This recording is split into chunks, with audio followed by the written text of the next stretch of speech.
Lá no livro de Esther, no capítulo de número 4. Quando eu cheguei aqui, a igreja tinha 28 anos. Ela já está fazendo 37. Louvado seja Deus, tá? Eu também tinha 28 anos. E tenho 37. Louvado seja Deus. Coloquemos em pé, irmãos, nós vamos ler Esther, capítulo 4. Essa semana nós lemos o livro de Esther, irmãos, na nossa leitura devocional, e o livro, a história é toda maravilhosa, eu não tenho tempo para contá-la toda, mas eu vou trabalhar um pouquinho com vocês nesse culto tão especial. Eu quero ler Esther 4, nós vamos meditar num versículo principalmente, Esther 4:14. Esther 4:14. Esther 4:14. Já que a igreja está no feminino, eu tinha que pregar na história de uma mulher preciosa, mulher de Deus, né? Esther 4:14. Eu lerei uma vez, depois você lerá comigo segunda vez. Esther 4:14. Assim diz a palavra do Senhor. Porque se de todo te calares agora, de outra parte se levantará para os judeus socorro e livramento, mas tu e a casa de teu pai perecereis. E quem sabe, se para conjuntura como esta é que foste elevada para a rainha? Vamos ler todos? Vamos lá, 1, 2, 3, todos juntos? Porque se de todo te calares agora, de outra parte se levantará para os judeus socorro e livramento, mas tu e a casa de teu pai perecereis. E quem sabe, se para conjuntura como esta é que foste elevada a rainha? Senhor, nós não somos nada diante de ti. Senhor, nós não temos mérito algum na tua presença. Ó Deus, ó Pai, nós não temos obra alguma pela qual nos aceites. E não há em nós, Senhor, nenhuma base de comparação para com o próximo, para que achemos-nos mais justos do que ele. Senhor, nós não somos nada diante de ti. Pai, se nós formos considerar a nossa história e os pecados que cometemos na infância, na adolescência, na juventude, na idade adulta, meu Pai do céu, nós já te ofendemos imensamente. Mas muito obrigado, grande Deus, porque o Senhor não olha para nós através das nossas atitudes, das nossas irresponsabilidades, Deus, do nosso coração rebelde, mas o Senhor olha para nós, ó Deus, olhando para a obra que Jesus fez na cruz. Obrigado, Deus, porque como o sangue estava na porta de cada judeu, ó Deus, ó Pai, naquela primeira Páscoa, o sangue está sobre cada um de nós. Louvado seja o nome do Senhor, porque o sangue está sobre cada um de nós. Nós somos aceitos, nós somos amados, nós somos perdoados e podemos viver em paz na tua presença. Deus, hoje te bendizemos porque nossa igreja completa 37 anos de organização. Pai, se ela chegou até aqui é porque o Senhor é bom e a tua misericórdia dura para sempre. Senhor, se algo de bom tem acontecido na igreja do Guará 2 é só por causa da bondade de Deus Pai, Filho e Espírito Santo. Mas, Pai amado, eu também quero te agradecer pela igreja presbiteriana. Te louvar, Deus, ó Pai, por mais de 1,5 século de história, por homens e mulheres que deram a sua vida, ó Deus, ó Pai, entendendo, Deus, ó Pai, que é um prazer dar a vida por amor daquele que deu a vida por nós. Não buscando aplauso, sucesso, reconhecimento desse mundo, ó Deus, ó Pai, mas buscando, sim, ser fiel ao Senhor e amar aquele que nos amou tanto a ponto de dar a vida por nós. Obrigado, Deus, obrigado mesmo. E obrigado, Deus, porque hoje a tocha está na nossa mão, para que nós passemos para a próxima geração. Dá-nos a bênção, Deus, ó Pai, de vivermos uma vida digna do Evangelho de Jesus. E que nossos filhos, ao olharem para nós, possam ver que nós amamos ao Senhor, mais, ó Deus, ó Pai, do que o ar, mais do que o nosso bem-estar, mais, ó Deus, ó Pai, do que os projetos nesse mundo, que nós estamos dispostos, ó Deus, ó Pai, a ir onde o Senhor mandar e dar a vida onde o Senhor quiser. Tem misericórdia de nós, Senhor. Obrigado pela grande obra de Jesus. E agora, Deus, eu não tenho dignidade nenhuma, Deus, ó Pai, para estar em pé aqui nesse púlpito. mas eu sei que o Senhor me aceitou em Jesus. Então, que a unção do Teu Espírito seja sobre a minha vida, sobre a vida dos meus irmãos, e que nós nos encontremos contigo nessa noite, por meio da pregação da palavra. Nós oramos em nome de Jesus. Amém. Assentai-vos, povo querido.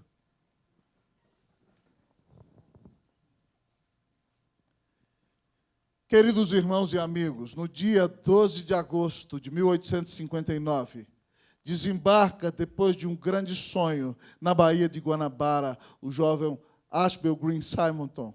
Simonton, irmãos, fez sua profissão de fé no ano de 1855. Depois de terminar o college, a faculdade, ele tinha ido para o Mississippi, onde foi professor durante 2 anos.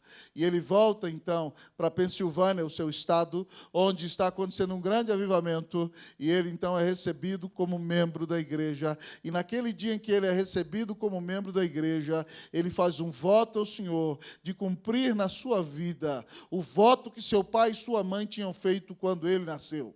Ele era o filho mais novo de 9 filhos, na casa de um médico deputado, neto de pastor. E Simonton, então, se consagra ao Senhor para o ministério. E entra no seminário de Princeton. E ao entrar no seminário de Princeton, houve o grande teólogo, um dos maiores teólogos da história da igreja, Dr. Charles Hodge, pregar sobre a necessidade de levar o evangelho às nações pagãs. E Simonton se comove e diz que, já que a maioria dos que ali estavam pensavam em dedicar sua vida no seu próprio país, ele não tinha que almejar comodidade nesse mundo. A princípio, eu pensei em ir à Colômbia, amados irmãos, mas depois Deus o conduz para o Brasil. Então, ele é aceito, amados irmãos, é licenciado no ano de 1858 e fica trabalhando, amados irmãos, no seu presbitério de origem, pregando naquela região. As igrejas não queriam deixá-lo vir ao Brasil por causa do excelente trabalho que ele realiza, mas, amados amigos e irmãos, sendo ordenado no início de 1859, Simonton vem ao Brasil. Em 8 anos de profícuo ministério, amados irmãos, Simonton foi muito usado por Deus. Plantou a primeira igreja presbiteriana do Rio de Janeiro, que é a nossa atual catedral. Ele começa aquela igreja com uma escola dominical, amados irmãos, com 3 pessoas. E Simonton começa estudando naquela escola dominical, em primeiro lugar, a Bíblia, a palavra de Deus. Em segundo lugar, o nosso breve catecismo de Westminster. E o livro precioso de John Bunyan, chamado O Peregrino. No ano de 1862, Simonton organiza a igreja. E já estava no Brasil o seu cunhado, o segundo missionário presbiteriano no Brasil e o primeiro presidente da igreja presbiteriana do Brasil, reverendo Alexander Latimer Blackford, que depois organiza a primeira igreja presbiteriana de São Paulo, que hoje é a primeira igreja da IPI, a Catedral Evangélica de São Paulo. E Simonton, irmãos, é muito usado por Deus. Em 8 anos ele planta uma igreja.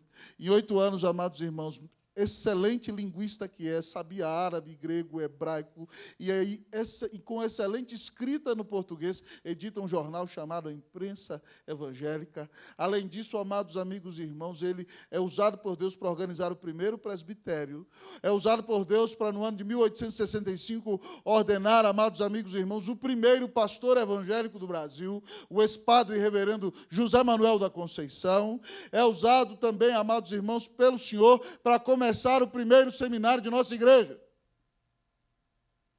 E depois de 8 anos no Brasil, no meio dessa jornada, foi aos Estados Unidos, se casou, sua esposa teve uma linda bebê, sua esposa Ellen, e quando a bebê nasce, ela morre, e a bebê leva o nome da mãe. E então, o pai entrega essa filha para os tios criarem na cidade de São Paulo, o tio Blackford e a tia Elizabeth Wiggins Simonton Blackford. Irmão Simonton, no ano de 1867, em dezembro, vai visitar a igreja de São Paulo, vai visitar sua irmã, vai visitar sua filha, e contrai uma grande febre, chamada de febre biliosa. E ele, então, passa mal durante alguns dias. E ele que chegou, amados irmãos, do Brasil aos 26 anos de idade, aos 34 anos de idade, um jovem missionário, com febre, está prestes a morrer no quarto, na casa de sua irmã, lá na rua Líbero Badaró, que existe até hoje, onde foi o primeiro lugar da igreja presbiteriana naquela cidade. Então, irmão, Simonton está à morte, e sua irmã pergunta para ele: você se arrepende de ter servido ao Senhor? E ele diz: nem um dia sequer da minha vida eu me arrependo de servir ao Senhor. Você se arrepende de dedicar a sua vida ao ministério? De maneira alguma. Para mim é um imenso privilégio. Aquele moço, amados irmãos, de 34 anos de idade, recebe a última pergunta de sua irmã: o que acontecerá com a igreja do Rio de Janeiro? E ele falou assim: Deus levantará outro. Deus levantará outros obreiros para que levem sua obra adiante. E louvado seja Deus, amados irmãos, que em 157 anos, nossa igreja nesse país alcançou o Brasil como um todo, ainda precisa alcançar bem o Sul, mas plantou igrejas, organizou escolas. Uma das melhores universidades desse país pertence à Igreja Presbiteriana do Brasil. E Deus tem tido misericórdia, dentre sucessos e lutas, o Senhor tem sustentado nossa igreja nesse lugar. E nesses 157 anos, para a glória e honra do Senhor, o presbitério, há 37 anos atrás, esteve aqui, era presidente o presbítero Atos Vieira de Andrade. Naquela comissão estava presente reverendo Eudaldo Silva Lima, que eu conversei com o Vandir aqui, provavelmente o pregador, certo? E foi organizada essa igreja local, a qual Deus tem abençoado para a glória e honra do nome de Jesus. Mas eu gosto muito, irmãos, da frase de Simonton: quem vai levar o trabalho adiante? E ele diz: Deus levantará outro, Deus levantará outros para conduzir a igreja na seara do Senhor. Louvado seja Deus, irmãos, porque nós estamos aqui, e depois de nós, Deus levantará outros para levar a sua igreja adiante. E nesse texto precioso, irmãos, que eu li para vocês nessa noite, eu encontro a história dessa mulher maravilhosa, chamada Esther, que em hebraico se chamava Hadassa. O povo judeu é cativo, amados irmãos, do Império Medo-Persa. Foram levados pela Babilônia, e a Pérsia conquista a Babilônia, amados amigos e irmãos. E reina nesses dias do livro de Esther o rei Assuero, chamado de rei Xerxes. Quem viu o filme 300 aqui? Levante a mão. É aquele rei lá que o Santoro fez, certo? Aquele rei lá, o rei Xerxes. Ele reina sobre 127 províncias, um dos maiores impérios da história da humanidade. Ele reina, amados irmãos, desde a Índia inteira, e onde é o Afeganistão hoje, pegando o Oriente Médio, a Ásia, a África, até na Etiópia, e ainda conquista para si algumas cidades da Grécia, até que os gregos o resistem e param o seu império. Xerxes é um homem tremendamente vaidoso. Se você ler esse livro precioso da Palavra de Deus, você vai encontrar que no primeiro capítulo ele reúne os seus líderes de todas as 127 províncias e faz um banquete que dura 6 meses para mostrar a sua glória. Onde você já viu um homem fazer um banquete que dura 6 meses? E depois que ele faz esse grande banquete para os líderes, ele então chama toda a sua cidadela de Suzã, que era a sua capital de verão, e ele dá um banquete de 1 semana para toda a população que habita ali, sem que ninguém pagasse nada, vinho correndo o tempo todo de graça, sem parar, onde todos tomavam em taças de ouro. Xerxes é tremendamente vaidoso, gosta de ostentação. E quando ele está, irmão, já cheio da bebida, bem alto, no meio daquela festa de 1 semana, ele manda chamar a belíssima rainha Vasti, para mostrar a seus súditos os predicados e a beleza dela. Ele não a chamou para mostrar a intelectualidade dela, como ela era brilhante e sabia resolver problemas, não.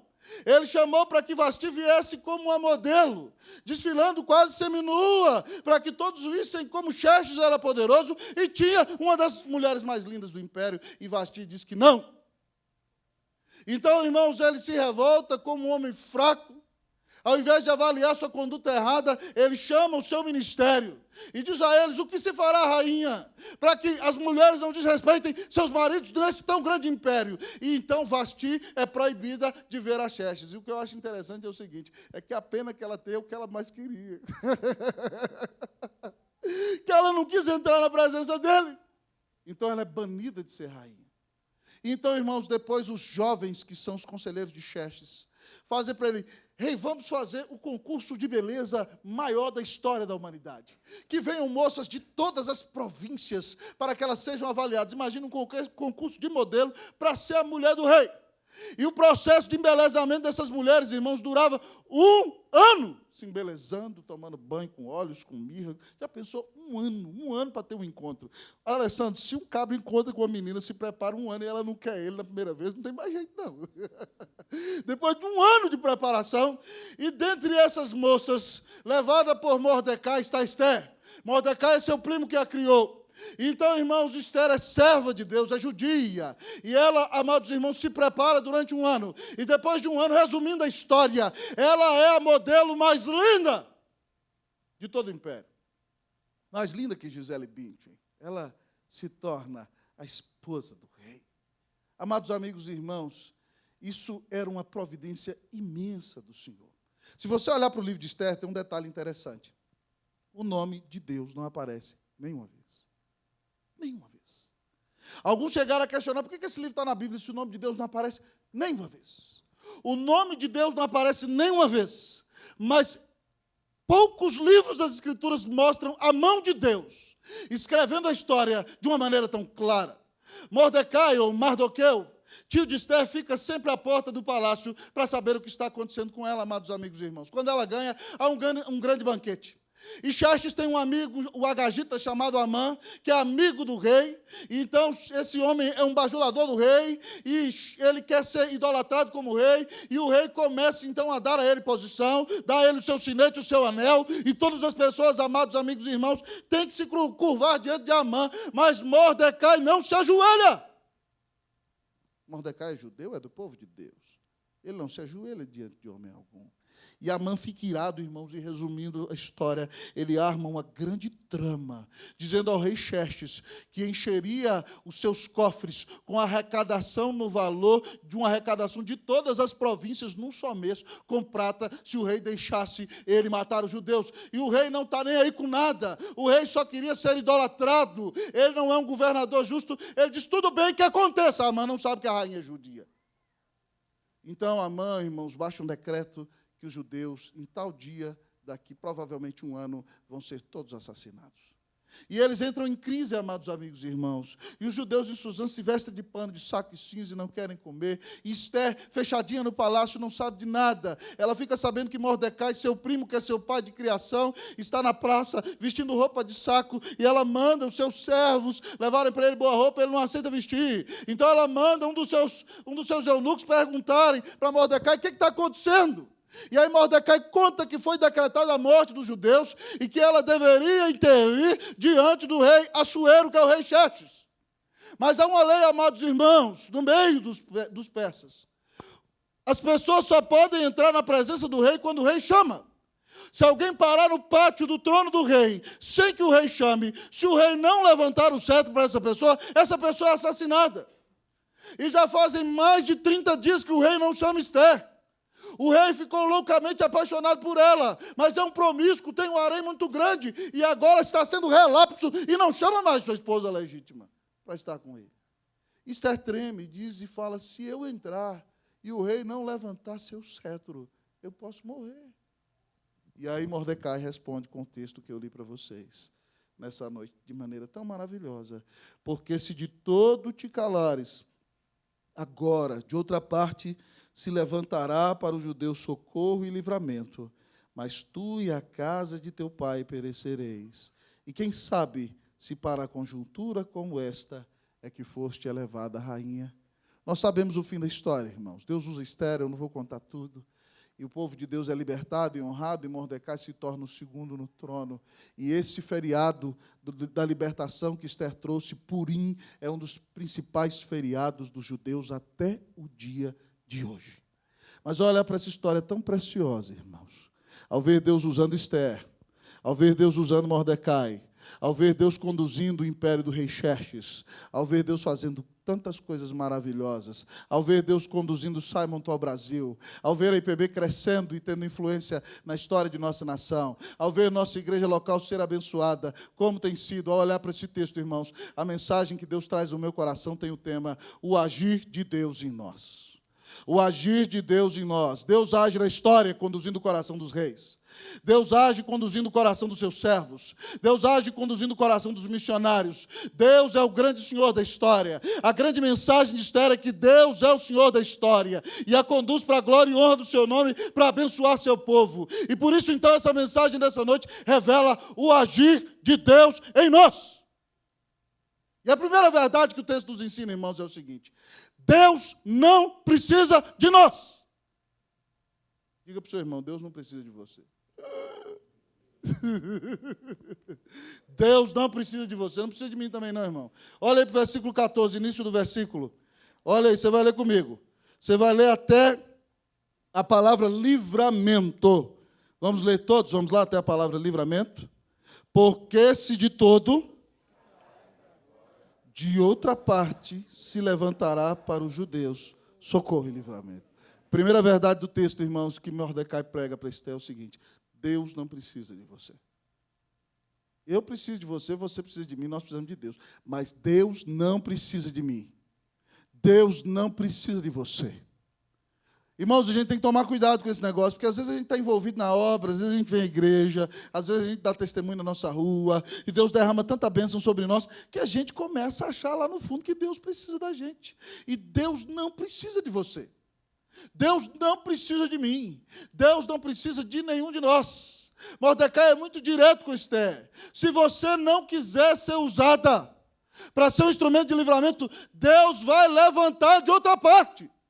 Socorro e livramento. Se você não tem disposição para servir a Deus, Deus chama outro. Deus não precisa de você. Deus não precisa de mim.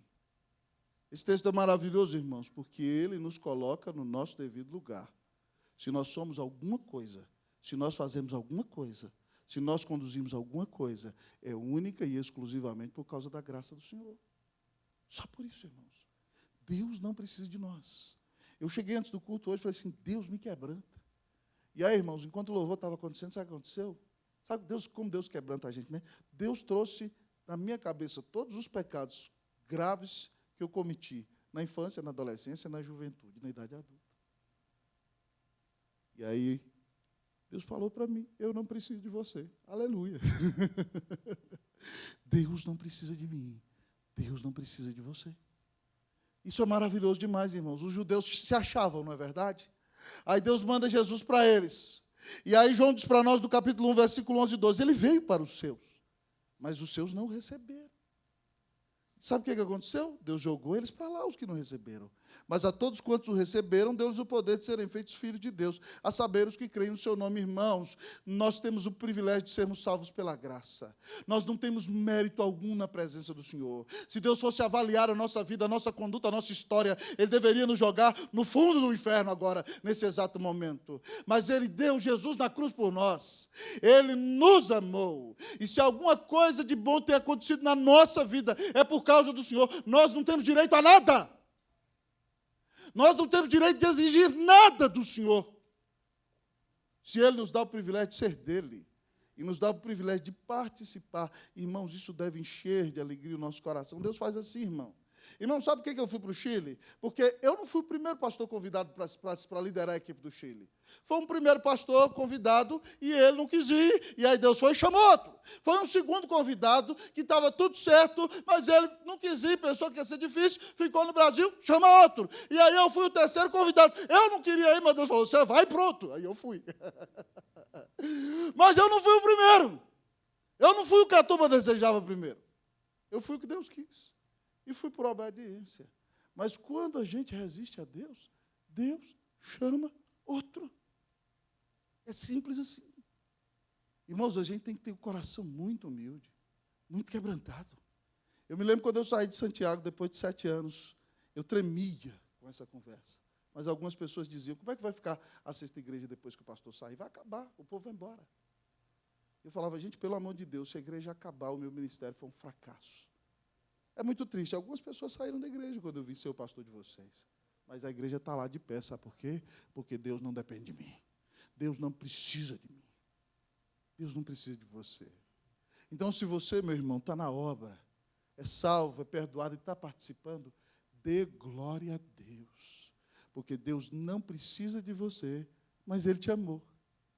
Ele resolveu te chamar de graça. Ele te atraiu para Ele. E Ele está te dando o privilégio de participar. Que bênção maravilhosa. Então, meu irmão, pare com isso. Muitas vezes, irmãos, nós temos a tendência de nos comparar com os outros. Não, eu faço mais do que fulano. Fulano não faz, eu faço. O que é isso? Para com isso. Deus não te aceita com mérito no que você faz. Não, eu estou há mais tempo que fulano. E daí? E daí? Você só cometeu mais pecado conhecendo a Cristo. A ira é maior ainda. Então, meu irmão, entenda que se nós estamos aqui na IPG 2, e se algo de bom tem acontecido nesses 37 anos, é só pela graça do Senhor. Deus não precisa de nós, mas Ele foi amoroso e nos colocou na obra. Que você agradeça o Senhor, em nome de Jesus, o privilégio de participar. Amém, meu irmão? Deus age na sua vida, Deus age na minha vida, Deus age em nós. O agir de Deus em nós, amados irmãos, nos mostra, em primeiro lugar, que Deus não precisa de nós. Mas, em segundo lugar, o texto nos mostra que Deus salva o seu povo. Segundo lugar, ao mostrar o agir de Deus em nós, o texto diz que Deus salva o seu povo. Versículo de número 14 ainda, você vai ler de novo, até a palavra livramento. Leia para mim. 1, 2, 3, por favor, pode ler.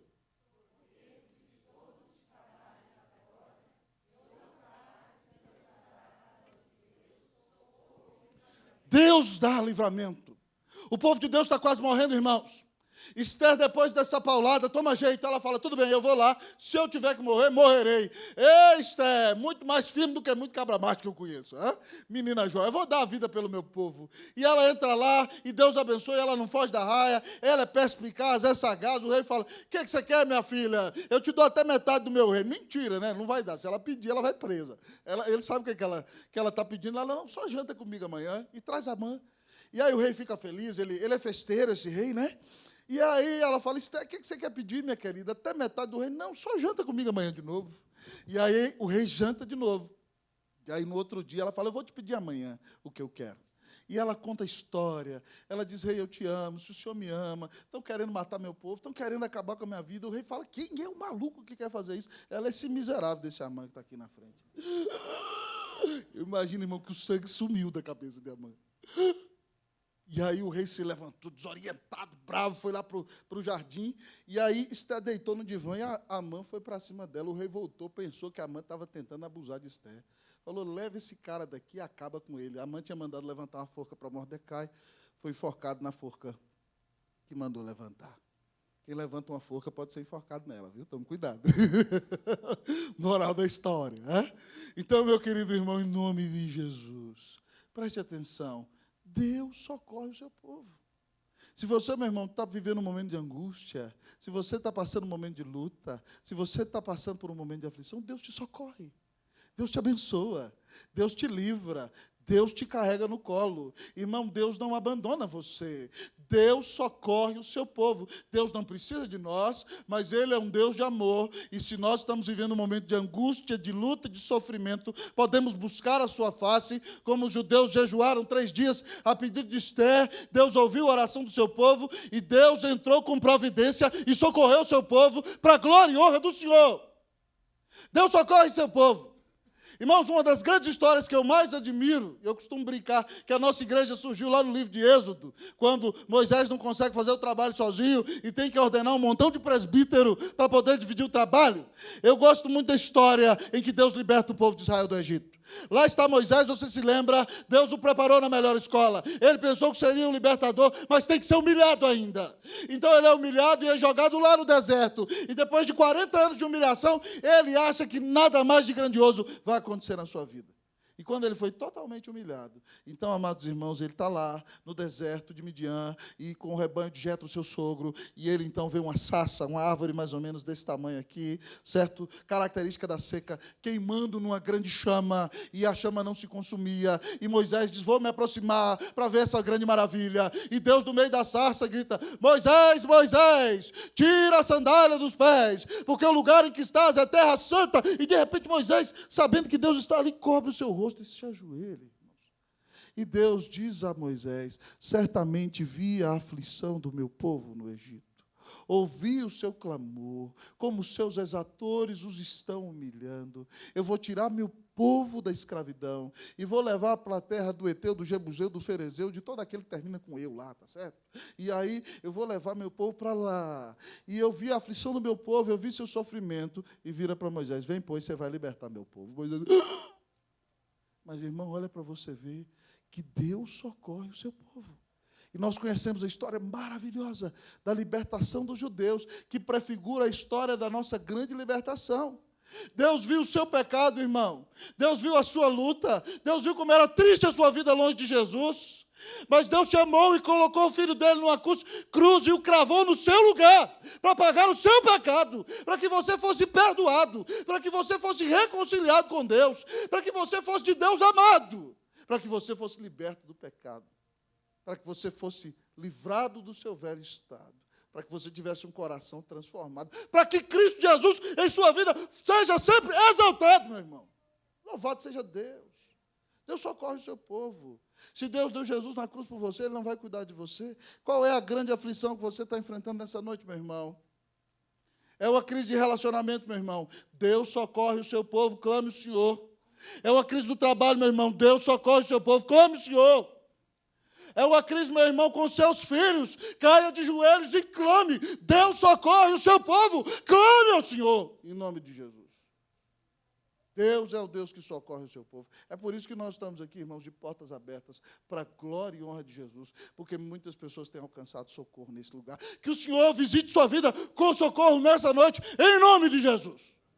Amém, meu irmão? Que o Senhor te socorra, creia no Senhor, clame ao Senhor. Ele te dará socorro para a glória e honra do nome de Jesus. Mas ao olhar, amados irmãos, no texto ainda, o agir de Deus em nós, nós vemos, em primeiro lugar, que Deus não precisa de nós. Nós vemos que Deus socorre o seu povo. Mas, em terceiro lugar, o texto diz que Deus disciplina o rebelde. Deus disciplina o rebelde. Olha aí o texto. Versículo 14. Você vai ler para mim até a palavra perecereis agora. Vamos lá? 1, 2, 3. Lê, por favor, até perecereis. Vai.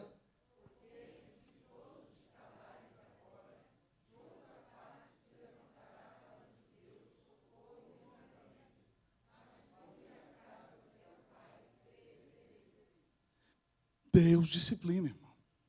Irmão, você tem obedecido ao Senhor na sua vida? Para que você tem vivido? Qual é o objetivo da sua vida? Seu objetivo é ficar rico, meu irmão? A Bíblia diz que aqueles que querem ficar ricos caem em grande tribulação e tristeza. Se Deus te fizer rico, aleluia, não reclame disso. Abençoe o mundo, abençoe sua família e desfrute do que Deus lhe deu. Mas procurar riqueza, biblicamente, é um péssimo objetivo para a sua vida. Você não veio ao mundo para isso. Não é um objetivo de vida procurar ser rico. Se Deus te fizer, aleluia. Vai ser bênção para a sua família e para a igreja. Mas não é o objetivo da vida de ninguém. A Bíblia diz que cai em tribulação e tristeza quem tem o Deus Mamom como primeira prioridade da sua vida. Meu irmão, Mordecai diz a Esté: Esté, se você não tomar jeito e não cumprir sua missão, Deus vai fazer perecer você e a casa de seu pai. Não ache porque você está no palácio, debaixo da sombra do rei, que você vai sair livre dessa, menina. Deus disciplina o rebelde. Amado irmão, é importante que nós entendamos isso. Porque Mordecai está avisando a Esté que Deus a colocou ali, não só para que ela seja a Gisele Bündchen da antiguidade, não só para que ela pegue a doença de Xerxes e seja a mulher mais exibida e mais gloriosa e diga: todas olham para mim, olhe como eu sou maravilhosa. Isso é uma missão equivocada. Ela está ali com um propósito. E ela não pode se rebelar ao chamado de Deus para a vida dela, senão Deus a disciplinará. Irmãos, alguns dias atrás, eu tenho pregado muito fora esse ano, e esse segundo semestre vai ser bastante também. E pregaram aqui naquela parábola das bodas, que é maravilhosa. A parábola das bodas diz o seguinte, que certo rei foi celebrar o grande casamento de seu filho. O pai foi celebrar o casamento de Jesus. Essa é a ideia. E ele mandou chamar os seus convidados. E os seus convidados, num primeiro momento, disseram: nós não podemos ir, falando dos judeus que rejeitaram Jesus. E aí, amados irmãos, então o Senhor enviou os seus servos. E alguns disseram: não, nós temos coisa para fazer, nós vamos trabalhar. O outro: não, nós vamos para a fazenda, nós não podemos ir nesse casamento, não. E outros espancaram e mataram os pregadores, os servos de Deus. Então esse rei ficou revoltado. E diz a Bíblia: e veio e matou todos aqueles que o rejeitaram. E depois ele chamou outros por sua graça. Mas é impressionante, irmãos, que Deus disciplina o rebelde. Irmão, Deus tem um chamado para a sua vida, você tem tentado fugir desse chamado? Você tem tentado correr desse chamado? Se você lembra da história de Moisés, eu já preguei aqui nesse texto, falando de todas aquelas desculpas que Moisés coloca diante de Deus. Eu não tenho capacidade. Eu não sei falar.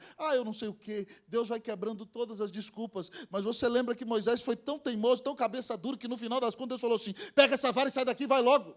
E quando Moisés, irmãos, vai no caminho, Moisés é tão cabeça dura e ele vai obedecendo na marra, que o Senhor encontra com ele no caminho e o quer matar.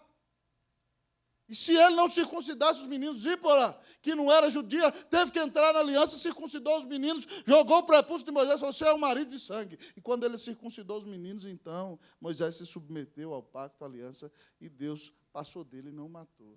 Mas olha para você ver, um servo precioso como Moisés, um coração rebelde, o Senhor ficou com raiva dele e queria pegar Moisés na esquina. Você vai deixar o Senhor te pegar na esquina por causa dos seus pecados? Como é que está a sua vida? Deus tem te chamado para servi-lo. Deus tem te chamado para ser uma bênção. E você está querendo comodidade demais nesse mundo. Não, é muito, é muito. Ficar na igreja 2 vezes por semana está maluco. Eu tenho que cuidar da minha vida. O que é isso, meu irmão? Qual o objetivo da sua vida? Quem morreu por você? Meu irmão, eu quero lhe dizer, se Deus tem um chamado para a sua vida, para você ser um evangelista, para você ser uma professora abençoada, para você ser um músico abençoado, para você ser um missionário, para você ser uma pessoa usada lá na sua repartição pública, para você ser usado nessa cidade, em nome de Jesus, não endureça o seu coração. Não resista ao Senhor. Ele deu Jesus por você. Ninguém pode vencer o Senhor. Então, que você se humilhe hoje, se o seu coração tem sido rebelde, que você diga, Senhor, eis-me aqui, envia-me a mim. Não dá para resistir ao Senhor. Eu tentei, fui para o Chile na marra, glória a Deus porque eu fui, aleluia, louvado seja o Senhor. Mas, irmãos, em último lugar, para expor fielmente o texto, nessa noite o texto diz que Deus age em você e age em mim. Deus age em nossa igreja. E o agir de Deus em nós mostra que Deus não precisa de nós. O agir de Deus em nós mostra que Deus socorre o seu povo. O agir de Deus em nós diz que Deus disciplina o rebelde. Mas, em último lugar, nessa noite, amados irmãos, o texto nos diz que o agir de Deus em nós nos faz úteis nas mãos de Deus. Quando Deus age em nós, o ponto é esse. Deus nos usa. Deus nos usa, amados irmãos. Vamos ler o versículo todo. Eu vou ler uma vez, você lê a segunda. Porque se de todo te calares, agora de outra parte se levantará para os judeus socorro e livramento, mas tu e a casa de teu pai perecereis. Todo mundo comigo, vamos ler uma vez só a partir daqui. E quem sabe se para conjuntura como esta é que você foi elevada a rainha? Quem sabe se para conjuntura como essa você foi elevada a rainha? Veja bem, o livro não cita o nome de Deus nenhuma vez, mas a mão que conduz a história, a mão invisível, é clara no livro, pintando toda a realidade do quadro, tudo o que vai acontecer. Quem sabe qual é o propósito que você foi elevada a rainha? Porque Deus te colocou onde te colocou. Porque Deus te deu as habilidades que te deu. Porque você tem esse caráter transformado pelo Senhor Jesus. Qual é o projeto de Deus para a sua vida? Meu irmão, Deus é maravilhoso, Deus nos usa. Eu contei para vocês, eu parei para pensar aqui, meu Deus, eu pensei nos meus pecados de menino, que eu não posso contar, porque meu filho está ouvindo, né? Já pensou? Se eu contar, meu filho sair tacando pedra na vidraça dos outros e algumas outras coisas mais aí, que eu não posso contar literalmente por causa do meu filho. Já pensou, meu irmão? E Deus resolve usar alguém que faz algumas coisas assim. Alguém que pecou, alguém que se desviou da igreja, alguém que tropeçou, alguém que não merecia nem o direito de passar na porta da igreja. E Deus resolve usar. Se Deus resolve usar um pecador miserável como eu, Ele pode usar você também. Será por que Deus te colocou nesse tempo? Por que você nasceu no final do século XX ou até já no século XXI, meu adolescente? Por que você está aqui hoje? Por que você faz o que faz? Por que você tem essas habilidades? Qual é o projeto de Deus para a sua vida? Deus quer usar você, meu irmão. Ainda que você não mereça, ainda que você não tenha mérito algum, Deus quer usar a sua vida para ser uma bênção nesse mundo, em nome de Jesus. Deus quer usar você. Deus nos usa, irmãos, isso é maravilhoso demais. Essa semana eu disse para vocês que a gente leu Esther, no conselho na devocional do discipulado, a gente leu Neemias e Esther essa semana. E outro que eu admiro muito, vocês se lembram bem, quem fez o curso de liderança no primeiro ano comigo aqui, eu expus Neemias. Porque a história de Neemias, amados irmãos, revela justamente isso, Deus nos usa. Alguns anos depois, quando o filho de Xerxes, Artaxerxes é rei, o copeiro é Neemias. O amigo íntimo do rei, o homem que prova o vinho, se tiver veneno, ele morre no lugar do rei. O homem que come o primeiro pedaço do bife, porque se estiver envenenado, ele morre. Ele é amigo do rei. Ele é conselheiro de um dos reis mais poderosos da terra. Então, Neemias é podre de rico, irmãos. Você estuda o livro, quando ele é governador de Jerusalém, ele fica 12 anos ali se mantendo sem cobrar o imposto devido a ele. É um homem podre de rico. Podre de rico. Trabalha do lado do rei. Mas aí o irmão dele volta de Jerusalém. Neemias é um homem que se preocupa com o povo de Deus. Se preocupa com o estado do povo de Deus. Ele fala, como é que está o povo lá em Jerusalém, na província? E Anani, irmão dele, fala a coisa, está feia, meu irmão. Jerusalém está destruída, as portas foram queimadas pelo fogo, o povo está passando fome em grande miséria. Neemias era podre de rico. Se fosse igual muitos de nós que vê tragédia no Jornal Nacional, você vê que coisa triste e continua comendo um bifão, como se nada tivesse acontecido. Nosso coração anda meio duro, pessoal. Mas Neemias fica sabendo daquela terrível situação, e ele senta, e ele chora, e ele rasga a roupa, e ele bota a cara no pó, ele sente a dor do seu povo, isso é compaixão.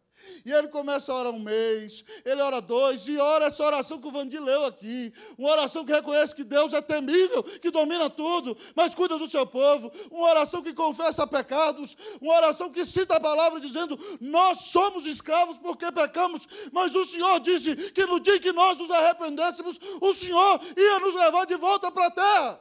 E depois de orar entre 4 e 6 meses, irmãos, ele vai orando e chorando, podre de rico, numa excelente situação, não precisava fazer nada, mas enquanto ele vai orando, Deus vai mexendo com o coração dele, Deus vai mexendo com o coração dele, ele ama a Deus, ele ama o povo de Deus, ele aceita o chamado de Deus, e no final de 4 meses ele está orando assim, Deus, dá-me boa ventura perante este homem, dá-me boas condições. Ele diz, nesse tempo eu era o copeiro do rei. E o rei veio Neemias entristecido, e Neemias pede para largar tudo, ir para Jerusalém e levantar o muro.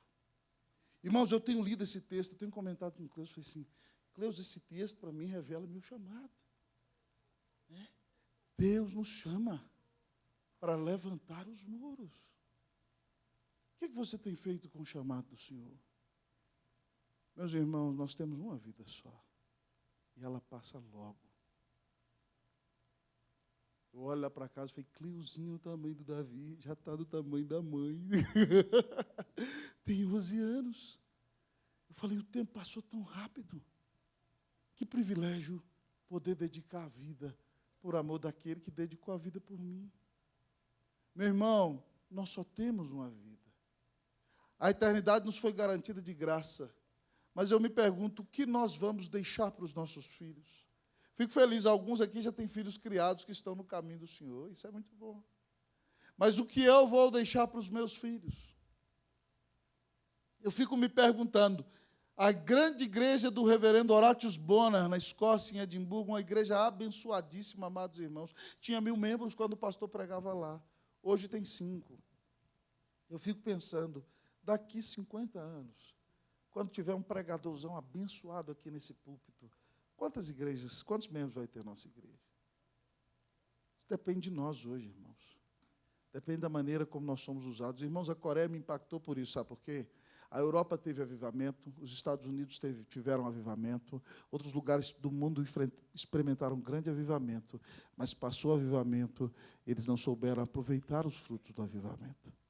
Os coreanos, o que fizeram? Viram o passado, sentaram e disseram, vamos discipular esse povo todo. E o avivamento passou, mas a igreja continua experimentando o avivamento todos os dias. Hoje eu fui no barbeiro, irmão, cortar o meu grande cabelo, uau, né? Então, de repente, eu sentei ali, o irmão contou para o outro irmão, o pastor foi na Coreia. Aí, irmão, o que ele impactou lá, pastor? O povo orando o tempo todo, me impactou muita coisa, mas a reunião de oração de sábado, 5h30 da manhã, a reunião de oração das gerações, onde você viu os avós, onde você viu os pais, onde você viu os adolescentes, onde você via as crianças, numa igreja gigantesca, num templo para capacidade de 8.000 pessoas, as famílias juntinhas, e a presença do Espírito Santo na igreja, de uma maneira incomparável. Parecia, irmãos, que eu imaginei a nuvem de glória do templo antigo de Salomão, no tabernáculo, quase expulsando a gente para fora. Deus estava ali. Gerações inteiras servindo ao Senhor. Porque pessoas resolveram amar mais a Deus do que o mundo, amar mais a Deus do que a riqueza, amar mais a Deus do que os prazeres desse mundo, amar mais a Deus do que a si mesmos. Meus irmãos, o que nós temos feito com a nossa vida, Deus quer usar você, Deus quer usar a mim. Pastor Hernandes contou aqui, semana passada, uma história que eu conto nessa igreja, já fazem 9 anos, lá está Moody, no Hyde Park, Varley pregando, dizendo, o mundo está para ver o que Deus pode fazer através de um homem totalmente entregue em suas mãos, e Moody disse, eu sou esse homem. Deus, irmãos, pode nos usar para mudar o nosso mundo. Irmão, eu quero ser uma bênção para essa geração. Depois, irmãos, de 20 anos que eu saí de casa, de quase 20 anos cuidando de igreja, se você me perguntar, pastor, se arrepende? Não. Pastor, como é que está seu coração? Cheio de sonho, cheio de fogo. Eu quero ver Brasília cheia de igrejas para a glória de Jesus. Eu quero ver a gente alcançando essa cidade, mudando a cara dela em nome de Jesus. Eu quero ver, irmãos, nós alcançando nações para a glória e honra do Senhor. Louvado seja Deus, porque Ele usa gente como nós. Então eu quero desafiar você a olhar para a sua vida nessa noite. E se há alguma coisa que está atrapalhando, que está estorvando, que está apagando o Espírito. Meu irmão, se há alguma coisa está tomando o lugar de Deus, hoje é hora de você se arrepender. É hora de você dizer, Senhor, me perdoa, porque senão a mão do Senhor vai pesar sobre você. Você lembre de Jesus que deixou a glória e deu a vida na cruz para pagar os seus pecados. E saiba que Deus não precisa de você. Deus socorre você na sua aflição. E se você for rebelde, Ele te disciplina. Mas, apesar de tudo, Ele te usa. Seja uma bênção. Coloque-se nas mãos de Deus. Você verá o que Deus pode fazer através da sua vida. Em nome de Jesus, seja usado. Em nome de Jesus, para a glória de Jesus. Que Deus haja na sua vida. Que o Senhor haja na sua casa. Que o Senhor haja na IPG2. Que o Senhor nos dê um grande reavivamento. Em nome de Jesus, para a glória do Senhor Jesus. Amém. Vamos orar ao grande Deus nessa hora. Em nome de Jesus. Se você precisa, irmão, do